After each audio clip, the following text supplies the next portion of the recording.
Hello दोस्तों, आज हम पढ़ने वाले हैं कुछ इम्पोर्टेंट डेफिनेशन के बारे में, जो कि क्लास 7, 6, 8, 9, 10th, 11, 12th तक आपको काम आएगा। सिर्फ इसका डेफिनेशन क्लास के हिसाब से बदलता जाएगा, कुछ इसी में ऐड होता जाएगा, लेकिन लगभग यही डेफिनेशन रहता है। तो चलिए शुरू करते हैं। एकदम आसान भाषा में पढ़ेंगे, जो कि आपको तुरंत ही समझ में आ जाएगा। ये जनरली क्लास 7th के लिए ही बनाया गया है, लेकिन ये सभी क्लास के लिए ही इम्पोर्टेंट है। तो पहला शुरू करते हैं नेचुरल नंबर। नेचुरल नंबर किसे कहते हैं? नेचुरल नंबर यानी प्राकृत संख्या। प्राकृतिक संख्या किसे कहते हैं? जो संख्या गिनती में उपयोग होती है, उसे नेचुरल नंबर या फिर प्राकृत संख्या कहते हैं। जैसे 1, 2, 3, 4, 5, 6, 7, 8 अनंत तक चले जाएगा ये प्राकृत संख्या। चलिए संख्या दूसरा संख्या देखते हैं जिसे कहते हैं पूर्ण संख्या। क्या कहते हैं? पूर्ण संख्या। इंग्लिश में कहते हैं होल नंबर। अगर हम प्राकृत संख्या में जो जीरो जोड़ दें, क्या करते हैं? जीरो जोड़ दें। नेचुरल नंबर में जीरो जोड़ देने पर होल नंबर बनते हैं। मतलब प्राकृत संख्या में अगर हम जीरो जोड़ देते हैं तो वह पूर्ण संख्या बनती है। जैसे उदाहरण के हिसाब पर 0, 1, 2, 3, 4, 5, 6 मीन्स सिर्फ प्राकृत संख्या में जीरो जोड़ देने पर जो भी नंबर होगा वो क्या होगा? पूर्ण संख्या। ये भी अनंत तक जाएगा। दोनों में अंतर क्या है? दोनों में अंतर है, प्राकृत संख्या में 1 से शुरू होता है, पूर्ण संख्या में 0 से शुरू होता है। बस इतना ही अंतर है। चलिए तीसरा नंबर देखते हैं, पूर्णांक, जिसको इंटीजर कहते हैं इंग्लिश में। पूर्णांक क्या होता है? धनात्मक संख्याएँ दैट इज़ पॉजिटिव नंबर, और ऋणात्मक संख्याएँ जिसको हम नेगेटिव नंबर कहते हैं, और 0 मिलकर इंटीजर कहलाते हैं। मीन्स इसका मतलब हुआ धनात्मक मतलब प्लस वाला नंबर, ऋणात्मक मतलब नेगेटिव वाला नंबर मतलब माइनस वाला नंबर, और 0 अगर मिल जाएगा तो उसी को क्या कहते हैं? पूर्णांक कहते हैं, मतलब इंटीजर कहते हैं। अगला अगला देखें, परिमेय संख्या। परिमेय संख्या क्या हो गया? परिमेय संख्या क्या? परिमेय संख्या देखते हैं। परिमेय संख्या क्या हो गया?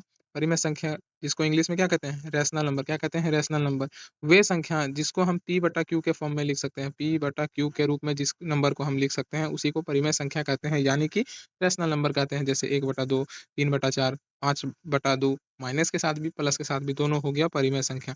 आगे देखते हैं पांचवा नंबर, भिन्न। भिन्न किसको कहते हैं? इंग्लिश में इसको कहते हैं फ्रैक्शन कहते हैं।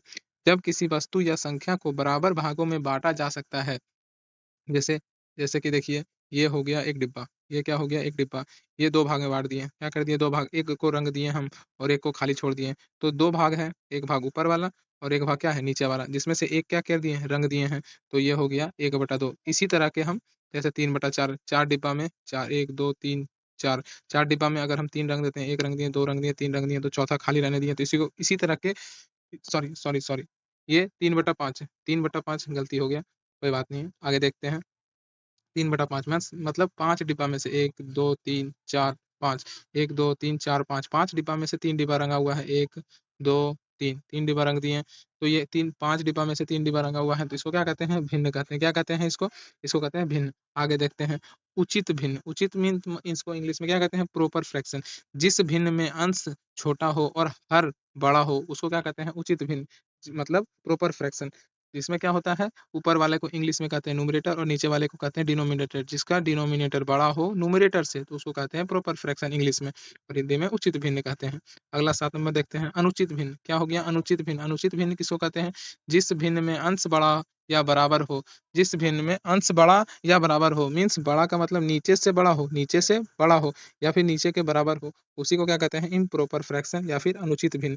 अगला देखते हैं, समतुल्य भिन्न। 8वां क्या हो गया? समतुल्य भिन्न। समतुल्य भिन्न किसको कहते हैं? समतुल्य भिन्न, जिसको हिंदी में कहते हैं सॉरी इंग्लिश में कहते हैं इक्विवेलेंट फ्रैक्शन। इक्विवेलेंट फ्रैक्शन किसको कहते हैं? वो भिन्न जिस देखने में अलग हो लेकिन उसका मान समान हो, उसको क्या कहते हैं? Equivalent fraction. जैसे कि देखिए 1/2 और 2/4, ये दोनों देखने में अलग लग रहा है, लेकिन इसको काटिएगा तो ये हो जाएगा 1/2। दोनों क्या है मेरे को? बराबर। इसको ऐसे भी लिख सकते हैं 3/6। इसको भी काटिएगा तो 1/2 हो गया। क्या हो गया? 1/2। सब एक ही तरह का है। क्या है? सब एक ही तरह का है, लेकिन लग रहा है सब अलग-अलग है। ठीक है, तो उसको क्या कहते हैं? Equivalent fraction. अगला प्राइम नंबर। क्या हो गया? Prime number. 9 नंबर देखते हैं। प्राइम नंबर किसको कहते हैं? जिन संख्या क्या हो गया? जिन संख्याओं में के केवल 2 गुणनखंड हो, एक -1 और वही संख्या वो खुद संख्या, उसको क्या कहते हैं? Prime number. जैसे 2 का 2 ही गुणनखंड होगा, एक होगा -1, सॉरी, एक होगा 1 और एक होगा क्या 2।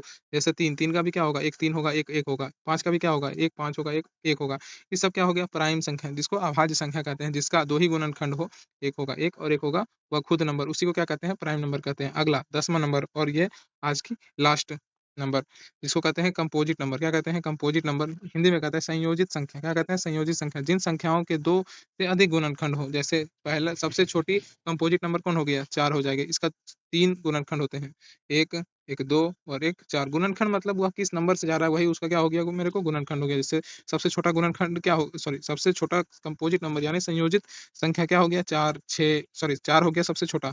और उसका क्या है, क्या एग्जांपल है, 4 हो गया, 6 हो गया, 8 हो गया, 9 हो गया, 10 हो गया। ये सब क्या है, कंपोजिट नंबर है। लेकिन सबसे छोटा कंपोजिट नंबर कौन हो गया, 4 हो गया।